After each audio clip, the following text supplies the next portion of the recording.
There's Kim in Wallasey. Nice to talk to you, Joe. Nice to talk to you, Kim. Come on, Eddie in Walton Vale. Hello, Ed.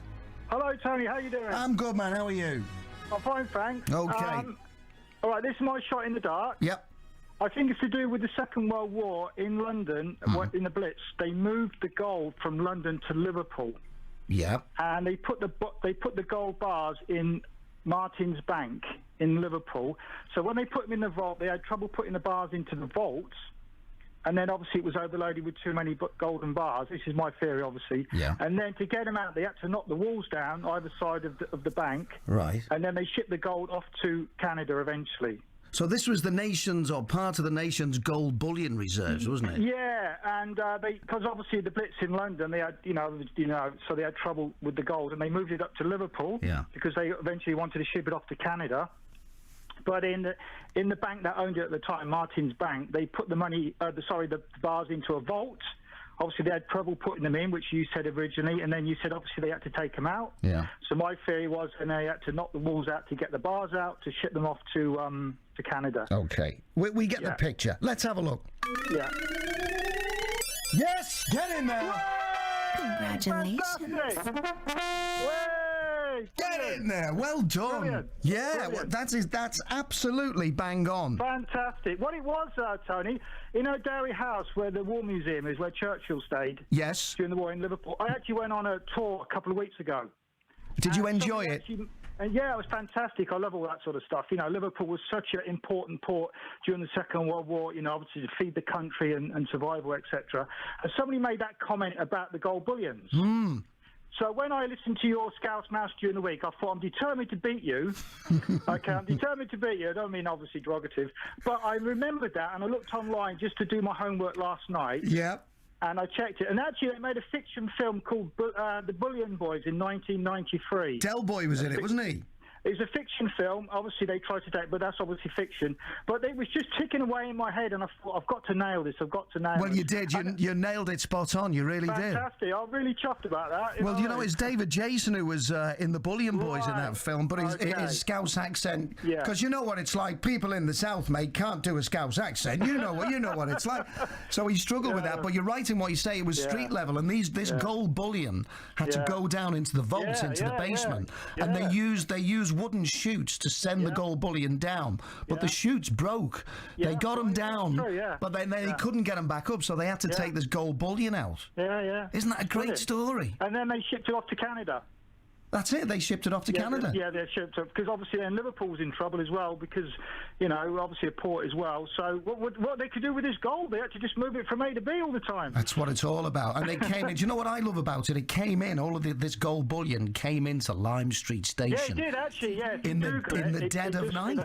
It's a great story. Well, listen, we're going to sort your certificate out, Eddie. Lovely to talk to you, and well done. I'm really pleased. I'm really pleased you beat me. Thank you very much, Ed. Okay, thank you. Cheers. Bye-bye.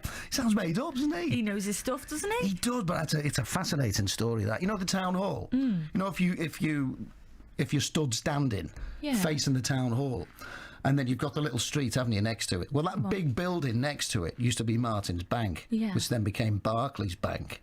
And that's where the gold bullion was stored during the war. Fantastic, isn't it? I just love it. I really missed any. Can I go down there and have a look? You never know. Well, you can. I think you can do a tour. I think you can actually do a tour because they've got all the big vaults down there as well. And if you go through Old Swan, when you get stuck at the lights at Old Swan, as everybody does, and you've got that Barclays Bank there. Yes. Well, the sign has come off it, and you can see Martin's Bank just underneath the sign. Yeah. Do you know what? Some days I even bore myself silly.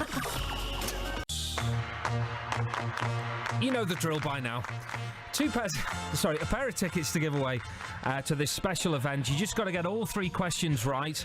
Let's go to Eddie, who's in Walton. Hello, Eddie. Hello, Eddie. Hello, how you doing? I'm good, thank you. It'll be a lot better when someone wins this, though, so let's... Well, hopefully, it could be me. Hopefully. It could be you. Let's see how you get on. Question number one. Right, how many goals did Liverpool's Roger Hunt score in the 1966 World Cup tournament? 3. Name the Everton player who lined up at left-back in the 1966 World Cup final. Ray Wilson. And the Beatles had 2 number 1 hits in 1966. One was a double A-side, Yellow Submarine and Eleanor Rigby. What was the other one? I think it was Paperback Writer. You're saying Paperback Writer? I think so, yeah. Well, Eddie, you got 3 out of 3. Wow, that's great. That's fantastic. Yeah, brilliant. Eddie, I couldn't be any more delighted if I'd won it myself. I tell you, that's the honest truth. You're going to Wembley for this special event on the 30th of July. Enjoy yourself, mate. He's that overwhelmed, he's gone. Eddie, you still there? Hello. I just faded out. I don't know what happened there. Oh, right, you're going to Wembley anyway. Thanks for calling, mate. Fantastic. All right, then. Have a great time. Come and tell us all about it as well, okay? Yeah, of course. Yeah, cheers, Eddie. Thanks. Thank Bye-bye, you, mate. bye. Bye-bye. Well, we got there in the end. Steve Roberts is on the way next with Try Time. Anyway. Tuesday night. 17 minutes past. Just a random jingle there for you. Let's get our first caller. It's Eddie from Walton. Hi, Eddie. Hello, how you doing? I'm very good, thank you. Now, you're a Red, is that right? Yeah, I am. Yes, that's good. Just so I say hello to everybody in the studio. Hi, I love Eddie. your programme. I always listen every week. Hello, everybody. I listen to your programme every week. I love it. Thanks. Keep doing that, please. That's okay. a good idea. Your two subject matters, one to do with Liverpool with the fixture list. Mm-hmm. I think on Thursday and Sunday he should play his full team. Because if they have any miss-ups, the season will just pan out. It will be flat. Yeah. And obviously we've got the Man City after the final, so he can always put maybe, a sort of inexperienced team after that. But it's very important for our season to win these 2 games and go out full guns blazing. So have you written off the league now then? Have you written off the league? No, not necessarily. So I think we've got to. I think we're safe in the league. I don't think we're going to come 4th or 5th for UEFA spots. We've got to go for the. We can't take any chances. We've come this far in both competitions, just to throw it away nonsensely like we did last year. We can't afford to do that.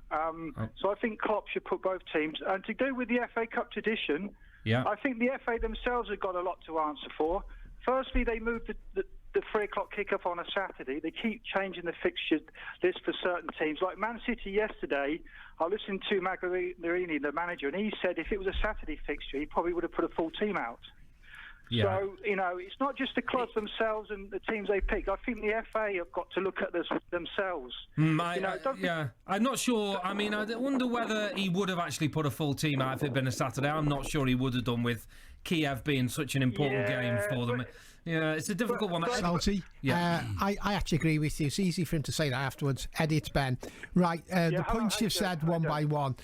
Your comments about the teams to be played, I agree totally.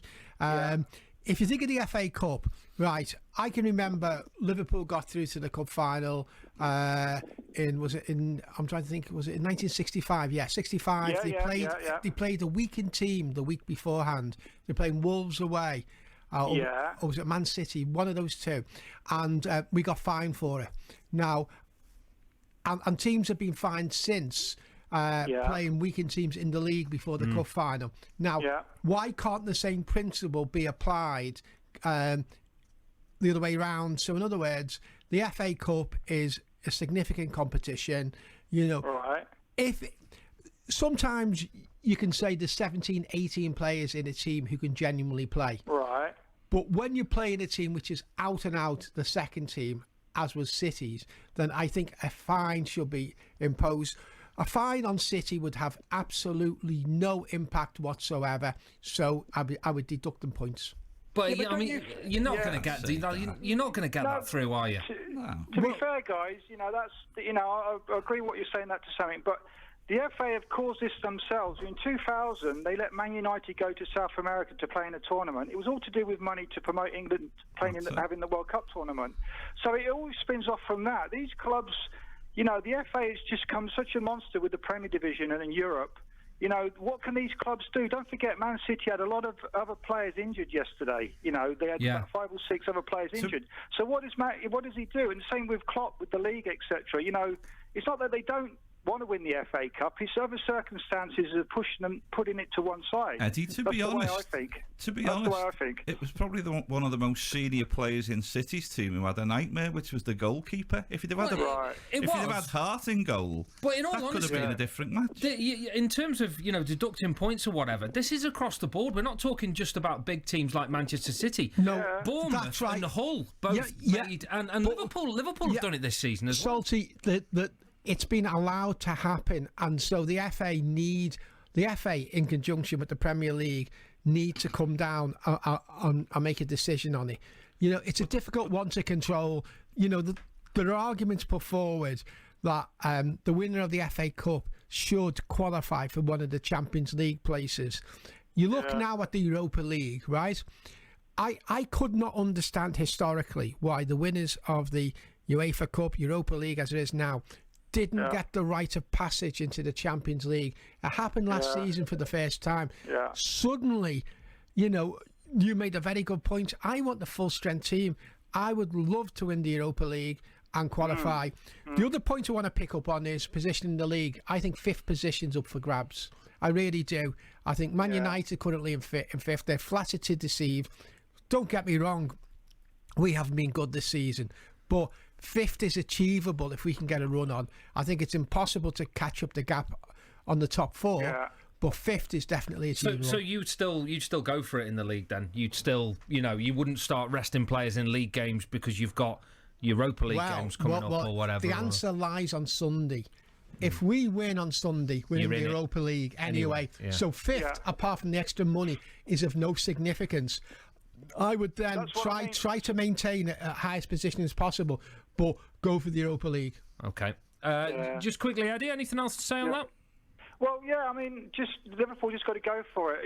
Same with Everton. Even though I'm a Liverpool fan, I'd love to see Everton win that trophy. I really would. It'd be fantastic for Merseyside. 2 clubs doing well in the final. Yeah, I agree. It'd be fantastic. I want us to win the FA Cup and qualify for the Europa League as well. Yeah. Or in the Champions League. Well, you will do. You win the FA Cup. You're in the Europa League. Yeah, you are. Yeah, you are. Yeah. No, but I want it. You are. I want the position as well. You want to do it through the league, is what you're saying. I want to do it through the league. Eddie, I'm going to leave it there if I may. Yeah. Well, thank you very much, guys. Thank you. I love your show. Thank you. No problem at all. Thanks, Eddie. Cheers, mate. Bye. You are trying to get through to express your opinions on the Mersey Rail and Northern Rail strike that's going to be taking place on Grand National Day. Bear with us. We'll get to your call as soon as we can. We're just very busy on the phones. Lots of calls coming in. Someone who has phoned in is Eddie, who's in Walton Vale. Afternoon, Eddie. Hello, Paul. How you doing? Yeah, I'm not bad at all, thank you. So we've just learnt that the strike is going to be on Grand National Day. What's your gut reaction to that? Well, I think it's a good thing, to be honest, because obviously the guards at the end of the day, the Mersey Rail, they're only thinking about the public safety at the end of the day. And I go on the Mersey Rail every night to work. I work in the youth hostel in Liverpool, and I get the train every night. And I think it's good that you've got guards there.